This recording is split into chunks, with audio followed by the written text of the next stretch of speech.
ननद रानी बहुत बहुत धन्यवाद इस घर से जाने के लिए। सुरभि की शादी थी। सुरभि की बड़ी बहन कविता आ चुकी थी। कविता की माँ ने शादी के 2 महीने पहले ही बुला लिया था कि आजा बहन, सुरभि की सारी तैयारियां करवा देना, इसकी खरीदारी वगैरह में मदद कर देना। हालांकि सुरभि की भाभी कामना भी घर में थी, पर क्योंकि कामना घर की बहू थी तो जैसा कि हर ससुराल में होता है, उससे हर बात छुपाई जा रही थी और उसे कुछ भी नहीं बताया जाता था। क्या खरीदारी की जाएगी, क्या खरीदारी हो रही है, कामना के सर पर बस सबको खाना खिलाना और घर के कामों की जिम्मेदारी डाल दी गई थी। शादी के कामों से उसे काफी दूर रखा जा रहा था। कामना और उसका पति सूरज यह सब कुछ देख रहे थे और चुप थे। सूरज की जिम्मेदारी सिर्फ बहन की शादी के लिए पैसे देने की थी और कामना की जिम्मेदारी तीनों माँ बेटी को समय समय पर खाना और चाय नाश्ता देने की थी और घर के सारे काम देखने थी। बाकी सब कुछ तीनों माँ बेटी अकेले ही कर रही थी, वह भी छुप छुपा कर, कि कहीं कामना कुछ देख ना ले। कामना को यह सब कुछ देखकर बहुत गुस्सा आ रहा था। कामना का एक छोटा बच्चा भी था जो कि खेलते खेलते कई बार दादी माँ के कमरे में पहुंच जाता था और कामना जब उसे पकड़ने के लिए जाती तो वह तीनों बिल्कुल घबरा जाती। उन्हें ऐसा लगने लगता कि कहीं कामना ने कुछ देख ना लिया हो कि वह लोग क्या तैयारी कर रही है, और वह जल्दी से जल्दी कामना को रूम से बाहर भेजने की कोशिश करने लगती। कामना को बहुत ही ज्यादा बुरा लगता था, जैसा लगता था कि वह इस घर की सदस्य ही नहीं है।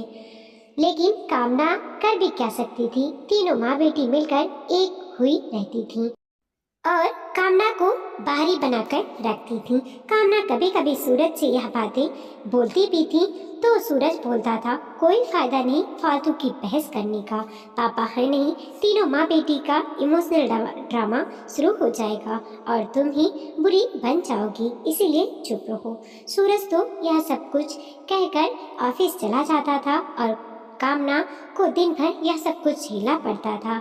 सूरज महसूस भी नहीं कर सकता था कि कामना को कैसा लगता होगा। उसे ऐसा लगता था जैसे वह इस घर की नौकर है, सिर्फ घर में झाड़ू पोछा बर्तन खाना यह सब कुछ करना रहता है और मालिक जहाँ बैठकर बातें कर रहे हैं या कुछ कर रहे हैं वहाँ जाना उसका वर्जित है।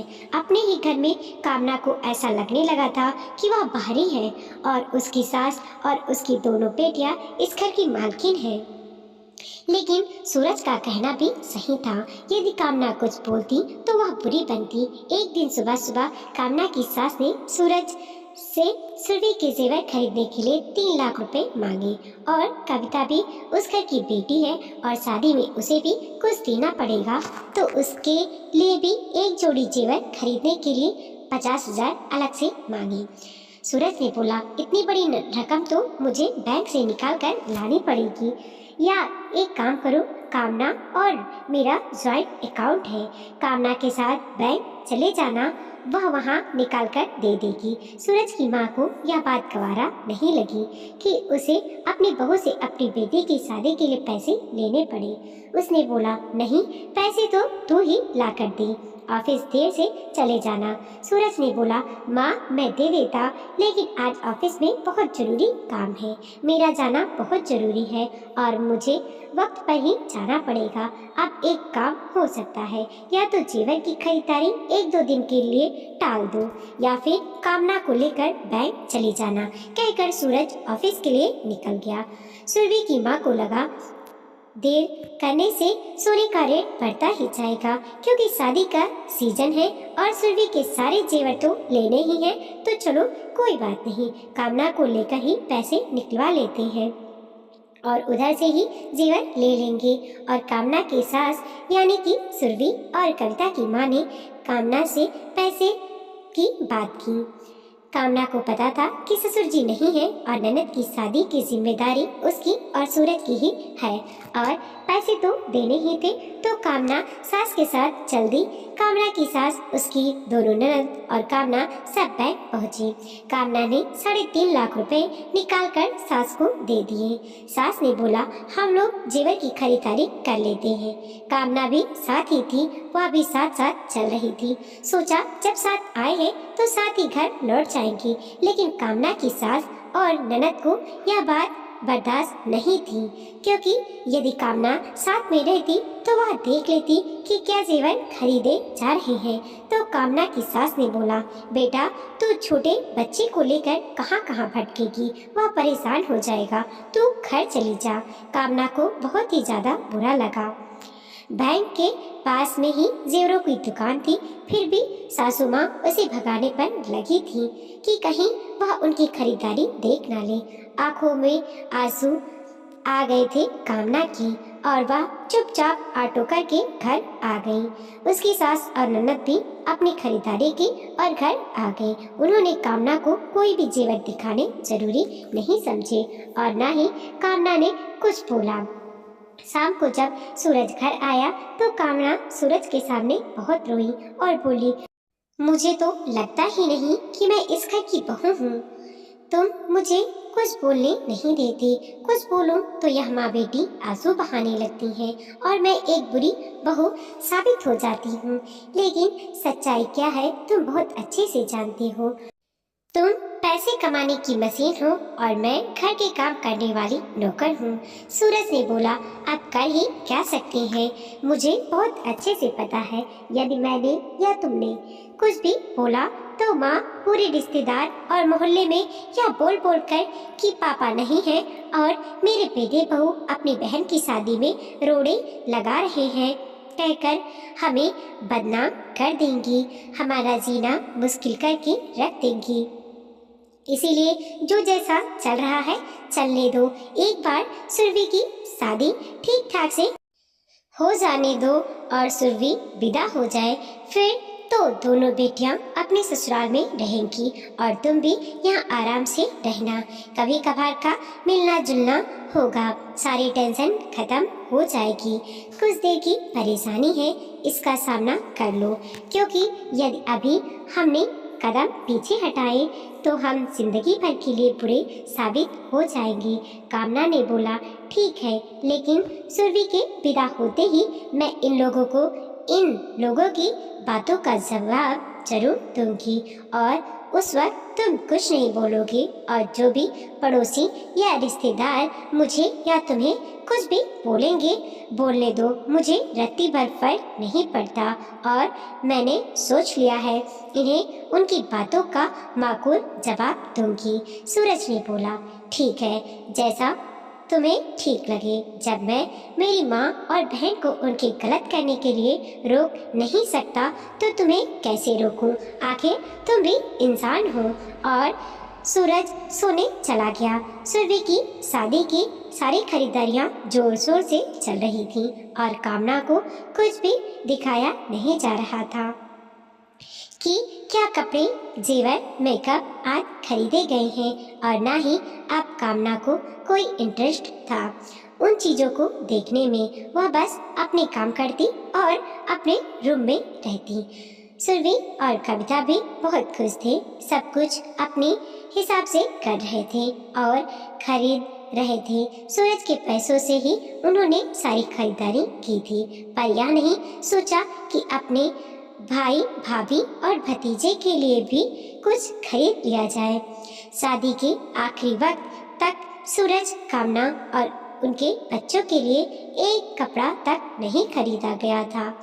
बाकी सारी तैयारियां हो गई थीं और शादी की रस्में शुरू होने को थीं। कामना की सास ने कामना से बोला, तुमने अपनी तैयारी कर ली है? कल से शादी की रस्में शुरू हो रही हैं। तो कामना ने बोला, मुझे क्या तैयारी करनी है, मुझे तो बस सबका चाय नाश्ता ही देखना होगा, बाकी सारी तैयारी तो आप तीनों माँ बेटी करेंगी। कामना की सास को बहुत अच्छे से समझ में आ रहा था कि कामना क्या बोलना चाह रही है और कामना की सास ने अपना इमोशनल ड्रामा शुरू कर दिया। हाँ, तेरे ससुर जी नहीं है तो तू तो बातें बनाएगी ही। आखिर तेरे पति के पैसों से तो मेरी बेटी की शादी हो रही है, तो तू तो नखरे दिखाएगी और ना जाने क्या क्या, और झूठे आंसू बहाने लगी। कामना को समझ में आ गया था कि अब सारे रिश्तेदार कल से आने लगेंगे और इनसे ज्यादा बहस की तो यह सबके सामने मुझे बुरा साबित कर देंगी। सूरज गलत नहीं बोल रहा था और फिर यह बोलेंगी कि देखो, सुरभि की शादी में रोड़ा लगाने के लिए मेरी बहू यह सब कुछ कर रही है। इसीलिए कामना ने सोचा जैसे इतना दिन वैसे कुछ दिन और सही, शादी खत्म होते ही मैं सबको इनकी असलियत दिखाऊंगी और तब तो कोई यह भी नहीं बोल सकता कि मैंने शादी में रोड़ा लगा दिया है, क्योंकि सुरभि विदा हो चुकी रहेगी। कविता और सुरभि भी आकर कामना को उल्टा सीधा बोलने लगी कि क्या भाभी, 2-4 दिनों में तो मैं विदा हो जाऊंगी और आप कलह कर रही हो। मैं तो मेहमान हूँ, कविता दीदी की तो पहले ही शादी हो चुकी है, अब मैं भी चली जाऊंगी। तुम इस घर की इकलौती मालकिन हो, फिर क्यों इतना बवाल मचा रही हो? हमारी माँ का हमारे बाद क्या होगा, यह सोचकर ही हमें चिंता हो रही है। पता नहीं तुम माँ के साथ क्या करोगी। जब अभी हम घर में हैं, तब तुम माँ को रुला रही हो और पता नहीं क्या क्या। कामना को बोलने लगी। कामना को पता था इन माँ बेटियों से बहस करने का कोई फायदा नहीं और वह चुपचाप अपने कमरे में चली गई और कविता, सुरभि और कामना की सास एक दूसरे का देखकर मुस्कुराने लगी और खुद की जीत पर गर्व महसूस करने लगी। और इसी तरह सुरभि की शादी का दिन भी आ गया और सुरभि की शादी भी हो गई। शादी तक कामना ने खुद को बहुत ही कंट्रोल करके रखा हुआ था।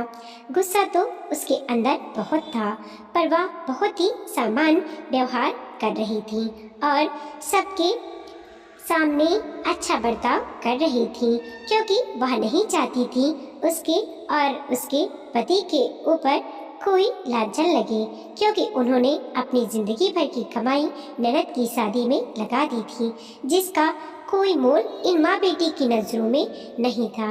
लेकिन कामना ने सोच लिया रखा था कि सुरभि के विदा होते ही वह इन माँ बेटी की असलियत जरूर दिखाएगी। उस वक्त कुछ रिश्तेदार और पड़ोसी तो घर में होंगे ही, लेकिन उसे कोई फर्क नहीं पड़ेगा, जिसे जो बोलना है बोले। कोई यह तो नहीं बोलेगा ना कि मैंने ननद की शादी में रोड़े लगाए। सुरभि विदा हो रही थी और वह कामना के गले मिली। कामना ने सुरभि को गले लगाते हुए उसके कान में बोला, बहुत बहुत धन्यवाद इस घर से जाने के लिए। तुम्हारी भी एक कुंवारी ननद है और तुम्हारे भी ससुर नहीं है। ईश्वर से दुआ करती हूँ कि जो व्यवहार तुमने और तुम्हारी बहन ने मेरे साथ किया है, वही व्यवहार तुम्हारी सास और ननद तुम्हारे साथ भी करे।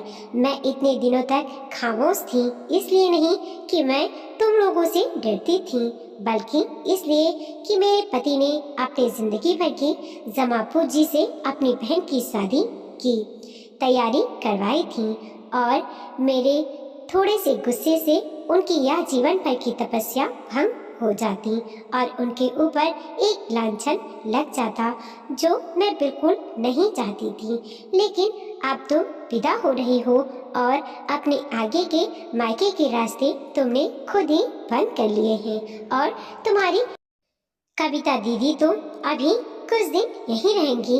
उन्हें तो यहीं उनकी बातों का जवाब देकर भेजूंगी। तुम माँ बेटियों को क्या लगता है बहू की कोई इज्जत नहीं होती? तुम दोनों बहनों को क्या लगता है जिंदगी भर तुम्हारी माँ ही मायके में बैठी रहेंगी और भाई भाभी की कोई औकात नहीं? अपने गंदे व्यवहार के कारण तुम लोगों ने अपना मायका फोड़ लिया है अब जब तक तुम्हारी माँ है अपने मायके आओ जाओ और अपनी माँ के गले मिलो, लेकिन जिस दिन तुम्हारी माँ नहीं रहेंगी तुम्हारे मायके के लिए सारे दरवाजे बंद हो जाएंगे, क्योंकि मेरे दिल में तुम लोगों के लिए कोई भी जज्बात नहीं है। अपनी माँ से जितने दिन का मायका चलाना है चला लेना, भाई भाभी से कोई उम्मीद मत रखना और इसके लिए तुम लोग खुद जिम्मेदार हो।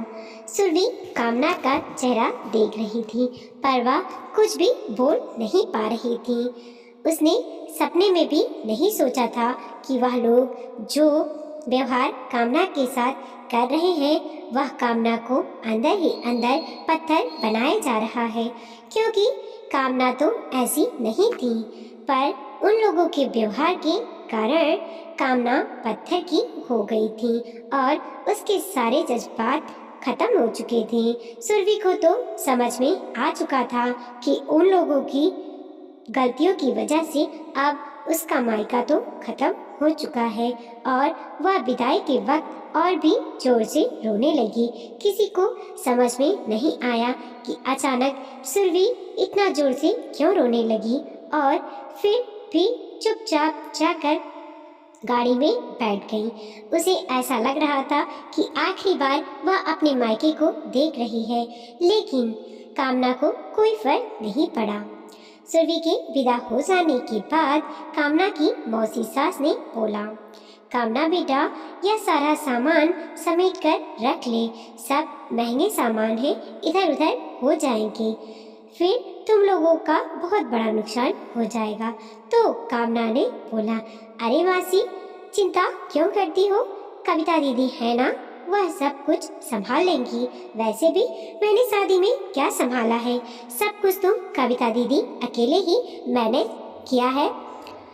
सुरभि की शादी में मैंने तो कुछ भी नहीं किया, क्योंकि मैं तो घर के रसोई के कामों में ही व्यस्त रहती थी और मेरा दायरा रसोई तक ही सीमित था और कविता दीदी के दायरे में रसोई आता ही नहीं था।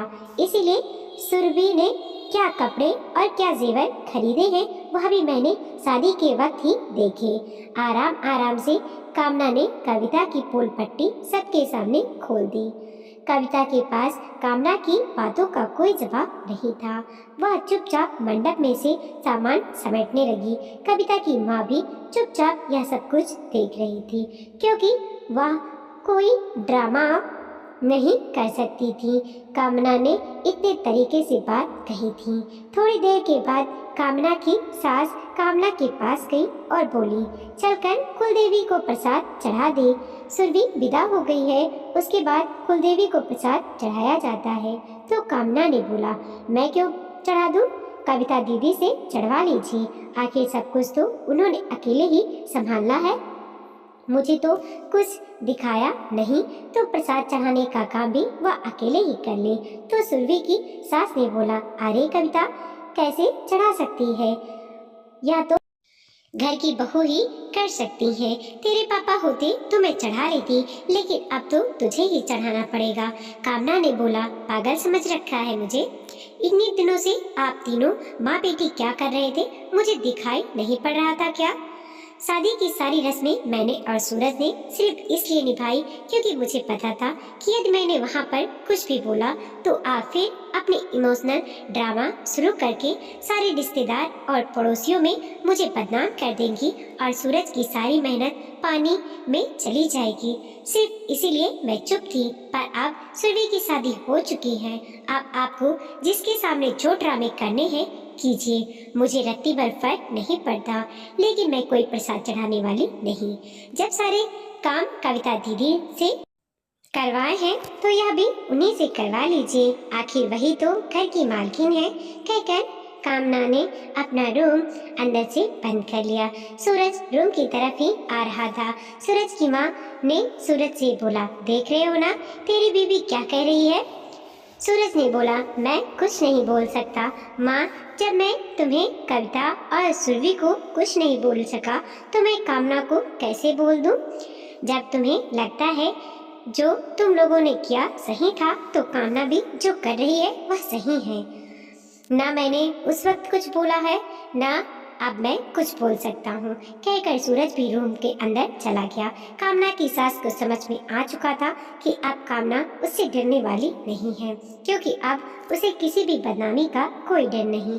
उसने जाकर अपनी देवरानी से यह बोलकर कि कामना के बच्चे ने पोटी कर दी है और वह उसे साफ कर रही है, तो अब वह प्रसाद नहीं चढ़ा सकती। आपने देवरानी से प्रसाद चढ़वा लिया। अगले दिन तक लगभग सारे मेहमान जा चुके थे। बस कामना की चाची, सास के परिवार और कविता और उसके पति थे। कामना की सास ने सूरज से बोला, आज सुरभि के पगफेरे की रस्म है, जाकर उसे ले आ। सूरज कुछ बोलता उसके पहले ही कामना ने बोला, सूरज क्यों लेकर आएंगे?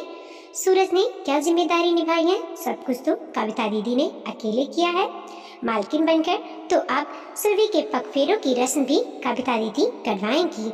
सूरज बिल्कुल नहीं जाएंगे, कहकर लगभग खींचते हुए कामना सूरज को रूम में ले गई। चाची सास को बिल्कुल भी समझ नहीं आ रहा था कि कामना ऐसा व्यवहार क्यों कर रही है, क्योंकि वह कामना से पहले भी मिल चुकी थी।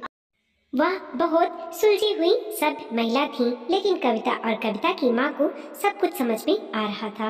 कविता और उसकी माँ चुपचाप खड़े थे। अब वह ड्रामा भी किसके सामने करती? कोई ड्रामा देखने के लिए वहाँ पर बचा ही नहीं था, क्योंकि कामना की चाची सास भी बहुत सुलझी हुई महिला थी और बहुत अच्छे से अपनी जेठानी को जानती थी। कविता का पति यह बोलते हुए चला गया, तुम अपने मायके के बछड़ों को खुद ही संभालो और जब दिल करे खुद ही आ जाना। कामना की चाची सास कामना के रूम में गई और पूछा, क्या हो गया है? तो सूरज ने सारी बात अपनी चाची को बताई और सूरज की आंखों से लगभग आंसू आ गए थे। जो पराया व्यवहार इन माँ बेटियों ने सूरज और कामना के साथ किया था, चाची ने बोला, मुझे तो पहले से ही पता था कि मेरी जेठानी के क्या लक्षण हैं और अपनी बेटियों को भी अपने जैसा बना दिया। खैर, अब पगफेरे की रस्म को तो करनी ही पड़ेगी। तुम दोनों ने जो बातें बताई तुम लोगों से जबरदस्ती भी नहीं कर सकती। कोई बात नहीं, मैं बिट्टू को भेज देती हूँ सुरभि को लाने के लिए। बिट्टू सूरज का छोटा चचेरा भाई था और चाची ने अपने बेटे बिट्टू को सुरभि को लाने के लिए भेज दिया। कविता ने अपनी माँ से बोला, मैं भी अपने ससुराल जा रही हूँ, मेरे पति गुस्से में यहाँ से निकल गए हैं। कविता की माँ उसे रोकना चाह रही थी और कविता को पता था अभी यहाँ रुकने से सिवाय बेइज्जती के उसे कुछ नहीं मिलेगा और वह अपना सामान पैक करने लगी। जब कविता जा रही थी तो सूरज हाल में ही बैठा था। कविता ने बोला, अच्छा सूरज भाई, मैं चलती हूँ। सूरज से बस आँख उठाकर कविता की ओर देखा और कोई रिस्पॉन्स नहीं दिया। कविता को समझ में आ चुका था कि रिश्तों में दरार आ गई है, पर वह क्या कर सकती थी? इन सब की जिम्मेदार वह खुद थी। पता नहीं किस गुमान में तीनों माँ बेटी यह सब कुछ किया था। खैर, कविता घर के बाहर आ गई। खिड़की से कामना बाहर की ओर देख रही थी और दोनों की नजर आपस में टकराई। कविता ने कामना से नजरों में बोला, मैं जा रही हूँ, और कामना की नजरों को देखकर कविता को समझ में आ गया कि जैसे वह बोल रही हो अब यहाँ आने की कोई जरूरत नहीं। जबकि पहले कभी कविता आई थी तो कामना ने कभी खाली हाथ नहीं जाने दिया था। आज पहली बार ऐसा हो रहा था कि कामना उस गुड बाय बोलने बाहर नहीं आई थी और वह इसकी शिकायत किससे करती? आखिर खुद का व्यवहार भी तो उसे पता था कि उसने इन 2 महीनों में क्या किया है। और कविता चली गई। उधर बिट्टू सुरभि को लेकर पगफेरे के लिए आ गया, लेकिन कामना अपने रूम से बाहर भी नहीं निकली। सभी को पहले से ही पता था कि कामना अब उसकी कोई भी खातिरदारी नहीं करने वाली। कामना की चाची सास ने सुरभि का स्वागत किया और जो की रस्म करनी थी सुरभि की चाची ने की। कामना और सूरज रूम से बाहर भी नहीं निकले। सूरज तो एक बार को सुरभि से मिलने जाने भी चाहता था, पर कामना का गुस्सा देखकर उसकी हिम्मत नहीं हुई, क्योंकि 1-2 महीनों में कामना के साथ क्या हुआ है, किस दर्द से वह गुजरी है, यह उसने हर रात देखा था। सुरभि और सुरभि की माँ खामोश थी। उन्होंने सोचा ही नहीं था उसके किए का इतना बड़ा इल्जाम होगा। वह तो यह सोच रहे थे कि जैसा आज आज तक सब कुछ ठीक हो रहा है, आगे भी ठीक होता रहेगा। सुरभि की चाची ने सुरभि से बोला, देखा सुरभि, तेरी माँ बहुत तेज औरत है। मैं उसे बहुत अच्छे से जानती हूँ क्योंकि मेरी जेठानी है, और अब उसने अपने जैसा ही अपनी दोनों बेटियों को बना दिया है। तेरी भाभी बहुत अच्छी है, तुझे भी पता है, उसने हमेशा तुम लोगों का किया है। नहीं तो आज के जमाने में कोई भाई भाभी अपने जीवन की जमा पूंजी बहन की शादी में लगा दे, या कोई करता नहीं है। लेकिन इसके बाद भी तुम लोगों ने अपने भाभी की कोई कद्र नहीं की। क्या तुम्हारी माँ जीवन भर तुम्हारे मायके में बैठी रहेंगी? नहीं ना, आगे का मायका भाई भाभी से ही चलेगा। एक काम कर, अभी तो वह बहुत गुस्से में है, कुछ दिन रुक जा, लेकिन उसके बाद अपने भाभी को मना लेना, वह बहुत अच्छी है, जरूर मान जाएगी। सुरभि ने बोला, हाँ चाची, बिल्कुल, मुझे मेरा मायका वापस चाहिए। कुछ दिनों के बाद कामना से सुरभि ने माफ़ी मांगी, लेकिन कामना ने माफ़ नहीं किया। वीडियो को लाइक कीजिए, कमेंट कीजिए और अपने दोस्तों के साथ जरूर शेयर कीजिए। चैनल पर नए हैं, प्लीज़ सब्सक्राइब कीजिए।